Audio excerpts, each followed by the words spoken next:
It always starts the same way, doesn't it? Small town, dark nights, a wing here or there, an unworldly scream from around the corner, off the beaten path in a small town in Iowa, back over 100 years, wafts the enamoring details of a story quite unlike many others. A story of a creature said to fly through the skies at unnatural speeds. A creature said to produce a blinding light from the horn jutting out of its head. A creature that has been called the Van Meter Visitor.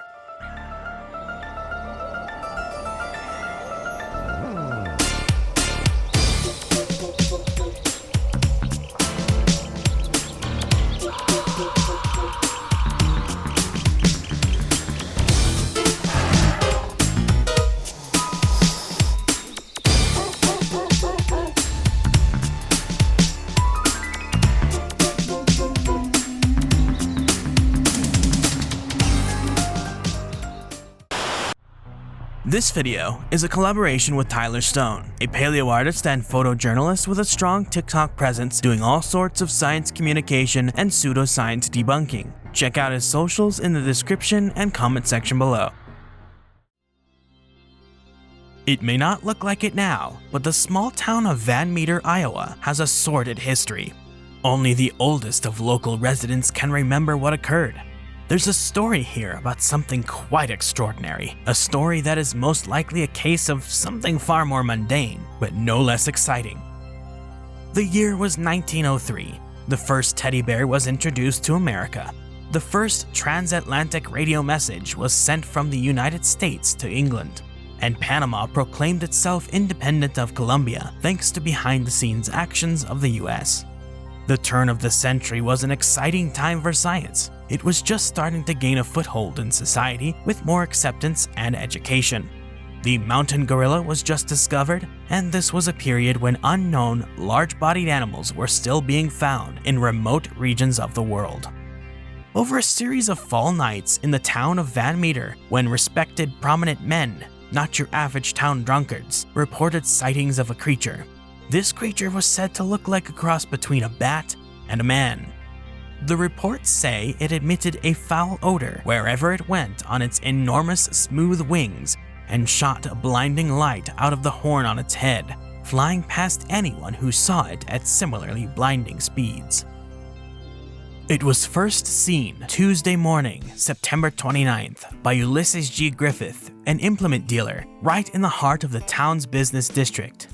Historian responsible for breaking the story of the Van Meter Visitor to a wider audience in the early 2010s, Chad Lewis, and his colleagues Noah Voss and Kevin Lee Nelson recounted what Griffith had seen in their book The Van Meter Visitor, a true and mysterious encounter with the unknown.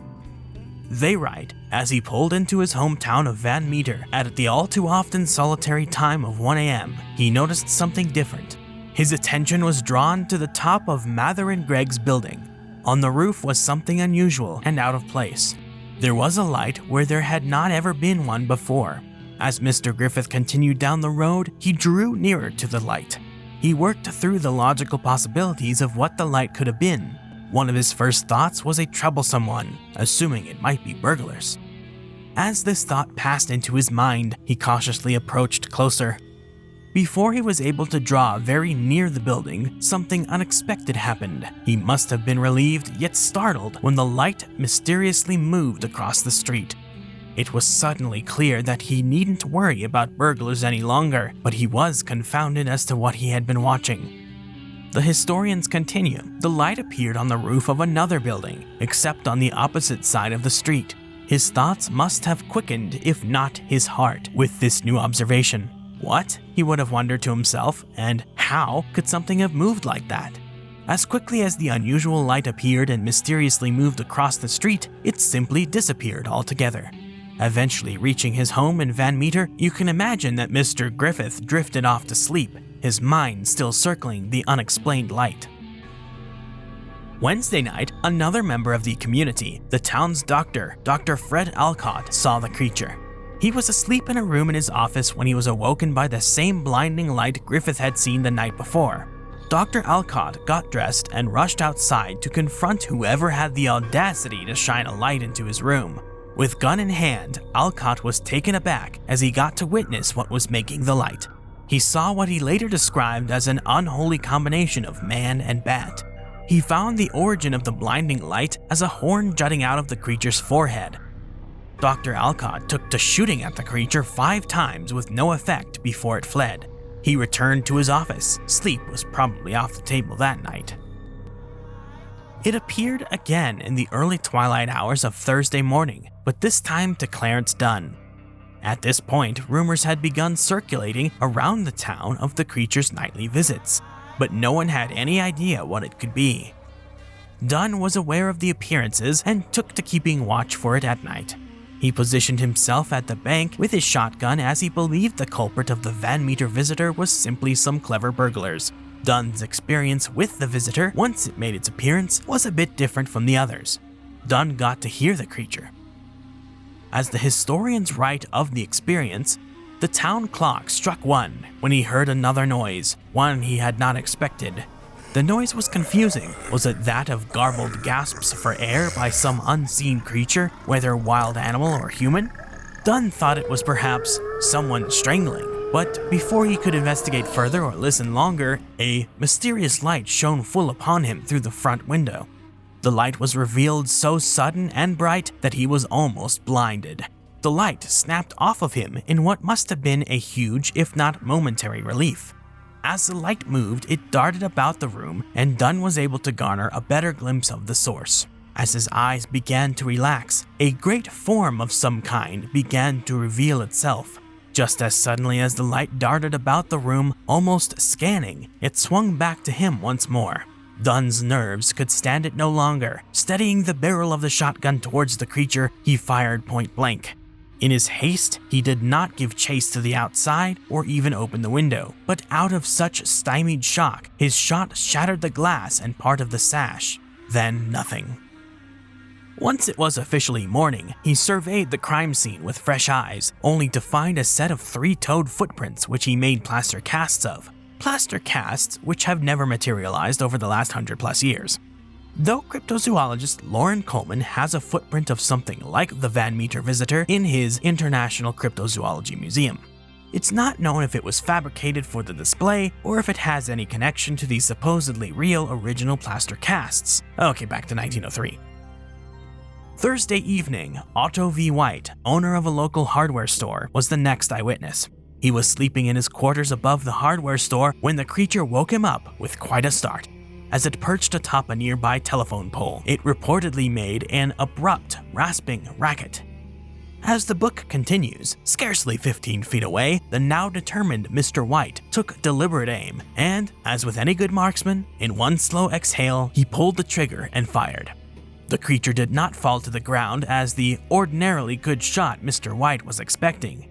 Instead, at the very moment he fired, instantly its light was turned on him. The shot from his gun didn't have any effect on the creature other than to waken it up. His heart had to have jumped at this terrifying realization. He may have no way to defend himself from this monster. Instead of assaulting its voyeurs with light or sound, it wafted a loud stench towards White. As Lewis and colleagues write, Mr. White recalled a powerful odor suddenly filling the air. The odor was emitted from the monster, according to Mr. White, and was so strong that it seemed to stupefy him. Oddly enough, in an experience already past capacity for unusual, he could remember no more about the night. As the shot rang out, it awoke neighbor Sidney Gregg. Gregg, torn from his slumber, raced towards his door to see what the commotion was about. Supposedly, White and Gregg saw the animal make its way down to the ground using its beak like a parrot does in manipulating itself and its environment. Once it got to the ground, it stood up straight. Gregg estimated the creature at about 8 feet in height. Whatever it was, Lewis and Company writes, the light from its forehead was as bright as an electric headlight. The light again darted about, just as it had the nights before, when the visitor came to see Peter Dunn and Dr. Alcott, seemingly in a searching motion. Mr. Gregg could have been under a more diluted daze than that of O.V. White from the cryptic stench, but he continued to watch on, doing his best to process this entirely baffling being, even as it flapped its great featherless wings.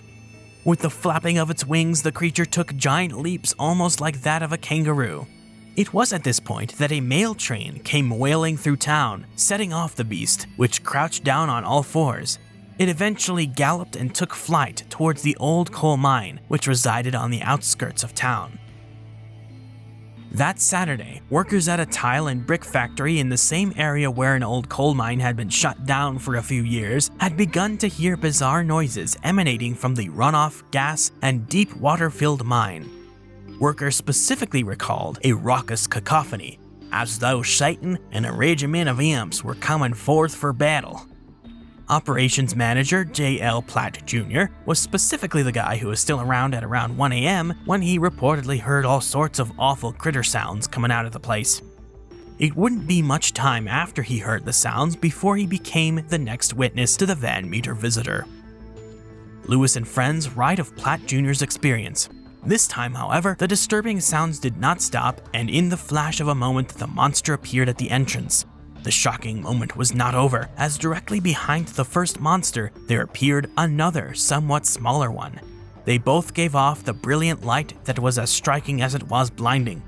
J.L. Platt Jr. would have been just one of many witnesses to the creatures, as all the men working the tile and brick factory were nearby some 40 rods or about 660 feet away. A few of the braver, however, would have likely approached the mine entrance behind J.L. Platt Jr. Mr. Platt did have a good look at the monsters as they flew past, noticing their horn-like protuberance emanating the extraordinary light as they sailed away into the dark. As chilling as this experience may have been for the men present, they took comfort in their accidental discovery that could rid them and the town of Van Meter from the monsters. They had just discovered their lair. It would not take long before message of discovery of the monster's lair spread across town. Everyone who could fight got up and ready for battle. Let us not forget this was 1903 and people were not above a good old torch and pitchfork mob gathering. The men took up arms to rid the town of this beast, who'd yet to make any malevolent movements towards anyone who saw it. People had reported strange, scary sounds coming from the coal mine after all. What else was there to do? Leave the critter alone? Pfft. Once the posse arrived at a brickyard near the old mine, they waited in ambush of the creatures for about 4 hours. It was when everyone was at their most weary and the whole event seemed most frivolous that the creatures finally appeared. As soon as the visitors reappeared near the mine, the men shot whole volleys at them. Apparently, the reception they received would have sunk the Spanish fleet, but aside from unearthly noise and peculiar odor, they did not seem to mind it, but slowly descended the shaft of the old mine. The men returned home and to work the next day. They basically decided that they had done all they could do. These creatures were seemingly impervious to gunfire. A last-ditch effort to protect the town was enacted, though it's unknown by exactly whom. To keep the unknown away from the town, a mob bricked up the entrances to the mines, and this was the last time these critters were ever seen, heard, or smelt from again. What a story, huh? Kind of far-fetched, to be honest. But let's take a closer look at it to determine just how bonkers it is. Before we move on to trying to explain this mystery, I think it is high time we bring in the edge of reality version of Mr. Man from Animal Planet's The Most Extreme, to give you speculative visual representation of the size of the Van Meter visitor was reported to be. Here's the beast. The story estimates the Van Meter visitor to stand at around 8 feet 2.4 meters in height. It never really describes the wingspan, so in order to provide you with an extremely unscientific average guess as to what type of wingspan an animal that tall can have, let's take a brief look at the largest animals to ever fly. The largest recorded possibly male specimen of Pteranodon had a body length of about 2.6 meters, 8.5 feet. However, most of this length is that huge skull. When standing on all fours with wings folded, such a behemoth may have been somewhat close to the height of the Van Meter visitor with respect to a human. This individual Pteranodon had an estimated wingspan of 6.25 to 6.5 meters, 20.5 to 21.3 feet.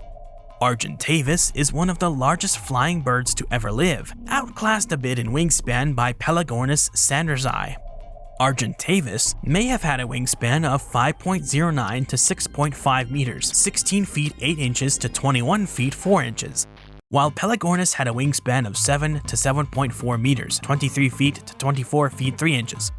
Now, the important part. When the largest Argentavis was on the ground, it may have stood as much as 1.5 to 1.8 meters, 4 feet 11 inches to 5 feet 11 inches, which is markedly shorter than the Van Meter visitor. But it had a body length of 3.5 meters, 11 feet 6 inches, so maybe the differences wouldn't be all that extreme.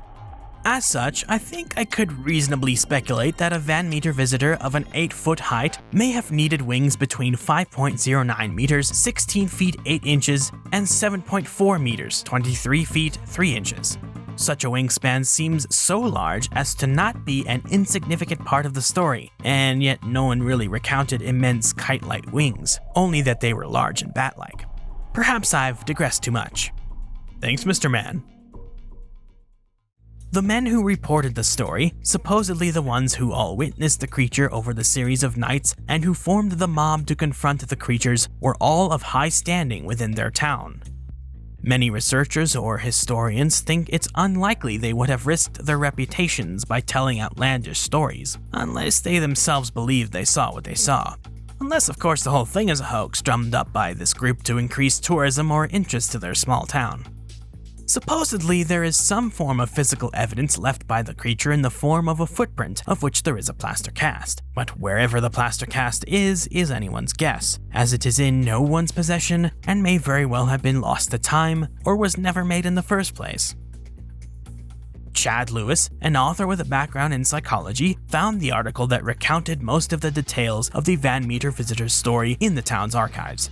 He felt their credibility as high-standing members of the community meant that they wouldn't make up the story. I find this highly dubious. Lewis found the details of the story with the help of local librarian Jolena Walker. Together, they found that some of the oldest members of the community still remembered the story. Walker stated that the people who witnessed the creature wouldn't want the publicity a creature would bring, which I also find highly dubious. Chad Lewis and Friends' book on the story goes through a series of theories as to what the creature is. Though, coming from a science background, I have to preface this with hypothesis being the technically correct term. The first hypothesis is that the Van Meter visitor is not unique and is just one incident of a large flying animal reported across a few other states. Lewis explores a handful of other large flying animal reports, but finds that he cannot directly connect them all. The Snallygaster is far more fantastical than a living pterosaur with a light on its head, for example. A 2021 The Daily Yonder article, using a Photoshop image with a piece of art of a speculative bat version of the Van Meter visitor I commissioned for the very first incarnation of this video, states that there have been a few more reports of large flying beasts recorded in recent years.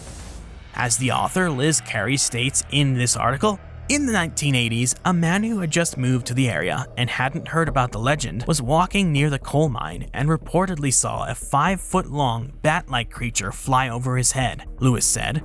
Then in the 2000s, another man and his family were driving home to Van Meter when they spotted what they said was a giant bird-like creature dead on the side of the road. When the man went back to investigate, the creature was gone. Around 2006, Lewis said, a pastor waiting for a friend in Colfax, Iowa, spotted what he thought was a dragon in the sky.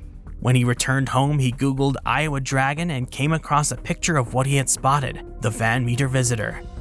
Later, in 2014, a couple camping in Iowa City reported an encounter with a giant bird. And finally, in 2020, in Boone, Iowa, Chad Lewis said someone reported seeing another giant bird, claiming when it flapped its huge wings, all I could see was light, dark, light, dark. It was a huge whoosh, whoosh, whoosh that I heard. I would like to tackle these specific reports in their own separate videos, but they are interesting to note here nonetheless. The next hypothesis is that the whole thing is a hoax or practical joke. Lewis finds this one to be lacking because there seemed to be no definable motive or perpetrator that lined up with all of the events in the story.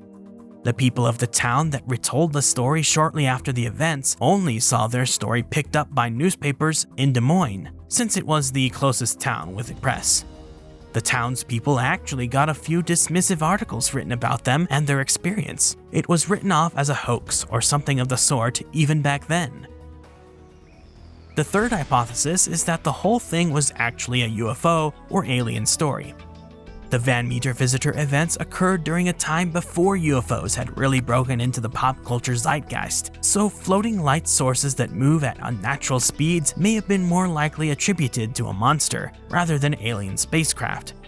After all of this stuff is strongly connected to the culture of the people in time. The next hypothesis is that the whole thing is a misidentification. The weird thing about that is there really aren't any animals that lived in the area or that could have been brought in that would make a good candidate for misidentification as a monster. Sure, maybe the Van Meter folks weren't as aware of critters such as kangaroos, pelicans, ostriches, or large bats, but they would have known what birds, mammals, and bats look and act like. I mean, none of them produce light either. The fifth hypothesis is that the whole thing is purely supernatural. That is, ghosts. Lewis brings up some ghost stories of the brick factory in Van Meter as fuel to the idea that all the weird stuff going on in Van Meter was just ghosts. But of course, that is a non-falsifiable hypothesis and should be entirely ignored anyways. The sixth hypothesis is mass hysteria. This one used to be a much more common explanation draped over the bones of cryptid and alien stories. It doesn't seem to be as common today, and I would think this may have some connection with how connected we are today with phones and the internet. That being said, plenty of mass hysteria cases have been documented, and this would have been a great time in American history for it. Lewis offered skepticism to this. He states that one of the hallmarks of mass hysteria is that everyone starts acting illogically and haphazardly, and that didn't seem to happen. The footprint casts are another piece of the story that does not align with mass hysteria, as there is literally physical evidence. Doesn't help that this evidence no longer exists, if it ever did. The last hypothesis thrown into the book by Kevin Lee Nelson seems to be more of the sarcastic, silly variety. Maybe the Van Meter visitor is a trans or hyperdimensional being that we cannot perceive except for certain circumstances. Okay, sure man, can't prove it one way or the other. Occam's razor seems to prefer that the entire thing is most likely to be fabricated. We're only left with anecdotal evidence and hearsay. There is absolutely no physical or otherwise unbiased evidence the creatures existed. The biological aspect of the creature has just a teeny bit more weight to it, considering more than one creature was reported, meaning that if it were real and if it were a terrestrial animal, there may have been a small population of them in the abandoned mine, and any cave systems that may have been underneath it. Unfortunately for us trying to get to the truth of the matter, the biological aspect is purely speculative and has literally nothing behind it, so it's safe to say that the Van Meter visitor is almost definitely not real.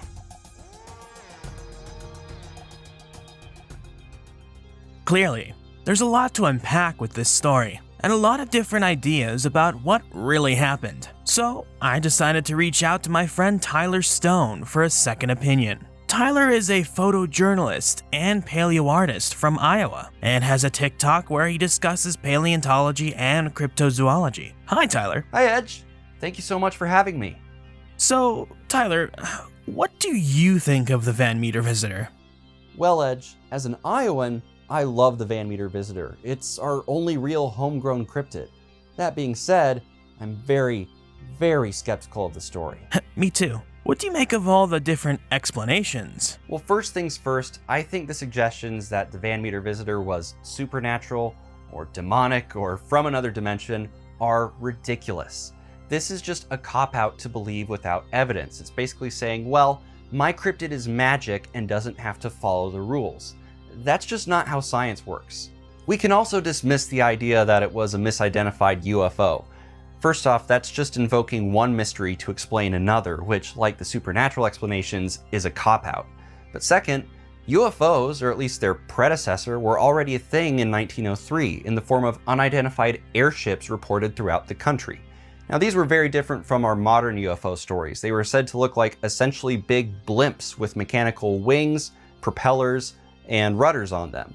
Nothing like the Van Meter visitor. It's really impossible to imagine that someone could mistake a mechanical airship for a living, glowing bat monster. What about the idea that they misidentified a known animal instead? That also doesn't ring true to me. The only large bird native to Iowa that sounds vaguely similar to the visitor is the turkey vulture, but it's too small, not active at night, and oh yeah, it doesn't have a glowing horn on its head. Frankly, there aren't any animals native to Iowa that could easily be mistaken for the visitor. That said, I don't think it was an unknown animal either. Now, one idea that's popular, especially among creationists, is that the visitor was a surviving pterosaur. It wasn't. It is true that Iowa doesn't have a very good Mesozoic fossil record. Our only identifiable dinosaur fossil is a 3-inch fragment of a tail vertebra, probably from a hadrosaur. So we don't really know what kind of pterosaurs lived here, but the fact that we don't have their fossils doesn't mean, oh, they were surviving undetected here and we wouldn't know it. No, they went extinct 66 million years ago. We know this. There's no debate on that. Besides, where would they hide? What would they feed on? How would they go undetected? It just doesn't make any logical sense. By the way, I don't think the more recent sightings should be connected to the visitor at all. The only vague similarity they have is that they were supposed to be large flying animals that were seen in Iowa. There's no actual connection there. The visitor is completely unique to Van Meter in 1903. So, all that really leaves us with is a practical joke by the townspeople, right? Well, that's certainly possible. Yes, the men who allegedly saw the creature were said to be upstanding citizens, but just because someone has a good reputation doesn't mean that they're above lying or telling a tall tale for fun or publicity. That said, I don't think a publicity stunt is a very good explanation, considering just how obscure this story was until Lewis and Co. popularized it. Instead, I think the key to the mystery comes from where they found the story. I think the Van Meter visitor is a turn-of-the-century newspaper hoax. You have to remember, this was still the era of yellow journalism. Small newspapers would compete with each other for readers by trying to find the most exciting and sensational stories that they could. And oftentimes, if they couldn't find a story, they'd just make one up. And I think that's exactly what happened in Van Meter. Just look at how events are supposed to have played out. A monster descends on a small, unassuming town. At first, it's only seen fleetingly from a distance, but as time goes on and the monster gets bolder, the encounters become more dramatic and violent, whipping the town into a panic. Eventually, a posse is formed, which tracks the creature to its lair, an abandoned mine, where, surprise, it lives with its mate. There are 2 of them. And worse, they're completely impervious to all the weapons that the townsfolk have. Finally, in a last-ditch effort to stop them visiting, they seal them in the mine, ending the crisis but leaving the fate of the creatures uncertain. That doesn't sound like an account of real events. Frankly, in another era, it could be the plot of a pulp adventure magazine story or a B movie. And I think that's because that's basically what it was, a fun, tall tale concocted to sell newspapers. Now, I know a lot of people will find that explanation disappointing, but I don't think that it is. I think it's kind of awesome, actually. Look at how much staying power this story has had. It's been more than a century, and we're still talking about it. I think that's delightful and worth celebrating all on its own. You're absolutely right. No matter what, it's a great story. Thanks, Tyler. You're welcome, Edge. Thanks again for having me. But what if it was? What if it truly was a living, breathing, glowing, flying beast? What would it be? What kind of evolutionary history would it have? What does it eat? Who eats it? You'd think I'd just leave you without anything fun to think about? A group of paleontologists and scientists worked together to publish All Yesterdays, unique and speculative views of dinosaurs and other prehistoric animals in 2012. This volume provided a springboard for the diversification in ideas on how extinct animals may have looked and acted like. It started the new paleoart craze and is probably the reason for thinking about the muscle, fat, and other soft tissues of the dinosaurs as analytically as many of us do today. One of the many results of this publication was Cryptozoologicon. This was a similar book but about cryptids. In it, John Conway, Darren Naish, and C.M. Kozman created an exercise in speculative biology by theorizing hypothetical animals to life in much the same way as many cryptozoologists do, but without taking it seriously. As Dr. Darren Naish states in the book, what cryptozoologists need to appreciate is that the cryptids they endorse are speculative entities, and proposals about the evolution, biology, and ecology of such hypothesized creatures are essentially exercises in speculative fiction. To that end, I will do so here with the Van Meter visitor.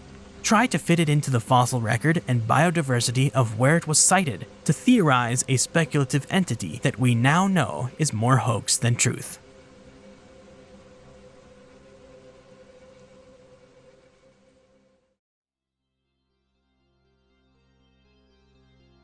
There is a large network of tunnels, caverns, and caves throughout the subterranean lands of Van Meter, Iowa. Sometime in the mid to late 1800s, people mined these areas and accidentally broke into some of these caves. Many have openings in other parts of the state and throughout other states. A species of large bat lives here, eating anything that has been unlucky enough to fall inside the caves, as well as other species of animals that have made a living inside the caves, like fish, crawfish, insects, and rodents. Its scientific name is Luminopteryx lucetops, or bright-headed lightwing, due to the animal's penchant for bioluminescence. What the people of 1903 Van Meter thought of as prehistoric, extraterrestrial, or hellish in nature was very much a naturally occurring species that had evolved alongside every other organism on the planet for millions of years. Luminopteryx is a genus belonging to the Pteropodidae group, which is the flying fox group of living bats. Very much unlike the rest of the flying foxes, Luminopteryx has adapted to a life in the caves, reaching a wingspan of 1.4 meters and body weight of 1.3 kilograms. It has developed much better night vision and echolocation convergent with many smaller insect-munching bats. You see, bats were traditionally evolutionarily divided into two groups, the Megachiroptera and the Microchiroptera, the megabats and microbats respectively. The megabats are usually fruit-eating, large-bodied bats that are active during the day and lack echolocation, while the microbats are the exact opposite, generally small, echolocating, nocturnal predators. More recent studies have found this organization to be inadequate and unnatural. It turns out that the megabat group, Pteropodidae, is actually deeply nested within a lineage of microbats, going all the way back to the Eocene epoch. This means there is no real distinction between micro and megabats, and all living groups of bats independently evolved different adaptations over time to cope with whatever environments they found themselves in, and with no adherence to any black and white genetic distinctions between frugivorous daytime bats and nighttime echolocating bug-eating bats. So, now the bat family, Chiroptera, is divided into two new suborders, the comedically named Enterochiroptera and Yangochiroptera. Yangochiroptera has most of the traditional microbat families, while Enterochiroptera contains the traditional megabat families and a few microbat families. So, for all intents and purposes, Luminopteryx is a megabat adapted to the lifestyles of a microbat, which is why it is not the absolute largest species, but has retained its relatively large size due to living in a much larger cave system than most subterranean species. Its skin is a pasty whitish-orange color, and its body and arms are covered in a very short pelage of strawberry blonde to cinnamon fur. Its eyes are degenerative and small. Though they retain the ability to see, they have poor eyesight. Instead, they use their ears and nose to sense their surroundings. Atop its head is a bioluminescent organ that is vaguely horn-shaped, but entirely made of soft tissue, and it glows a bright yellow color for a multitude of uses, like communication with other individuals of the same species, and to attract prey within the caverns it calls home. It preys on anything it can get a hold of in its subterranean home, be it cavefish, crayfish, smaller, more recent bat colonizers, or the cockroaches that feed on its dung, washing it all down with rainwater that collects in puddles on the cave floors. There are entrances to the caves in some areas which have allowed Luminopteryx to collect food from outside their normal environment. They don't often come out of the cave systems, as they are more adapted for the regulated climate of the caves, but will venture out at night from time to time. This is when they might fall prey to wolves, cougars, bobcats, or bears. That glowing horn, originally adapted for communication, is co-opted in defense against predators. Both males and females have bioluminescent organs on their heads, but the male's crests are much larger, and they use them to pulsate many more patterns and almost Morse code-like messages. Males put on an incredible display to woo the larger females, resulting in fierce competition between males during the breeding season, which is around fall. Once mated, the Van Meter visitors give birth to one pup at a time. The pup weighs about 12% of the mother's weight at birth and lives off its mother's milk for up to 6 months before being weaned and starting to fledge. Luminopteryx make strong bonds and are tentative parents. Mother and father pay close attention to their single offspring until it reaches sexual maturity at age 1 to 2. Unlike most megabats, and much more like some microbats, Luminopteryx usually walks around on the ground using its back legs and the claw on its wing. They hang upside down in the cave systems when sleeping and caring for its young, but will switch to the quadrupedal hopping gait while eating, drinking, or anything else it may need to do on the ground. The Luminopteryx population has decreased due to the presence of humans. Mining has resulted in dangerous leftover debris which leaches into the caves and poisons some of the water resources. The 2 individuals seen in 1903 may very well have been some of the few remaining, and it is entirely possible the species is currently extinct. Though smaller groups of them may still remain deeper within the caves, the only known entrance of which has been caved in with the aid of TNT. Some very brief and little-known reports of Luminopteryx-like animals near Van Meter, but also around Iowa, suggest there may have actually been a few small populations of these animals to survive that initial Van Meter incident, with some beginning to once again leave the confines of their cave systems. Who knows, perhaps this species will once again become part of the endemic fauna of the region. Although we do not know much more about the Luminopteryx, it is possible that reports of a pterosaur-like animal from South America may actually be a living relative to this cave-dwelling species, especially with the reports of bioluminescence. Only more evidence will tell us more about these unusual animals.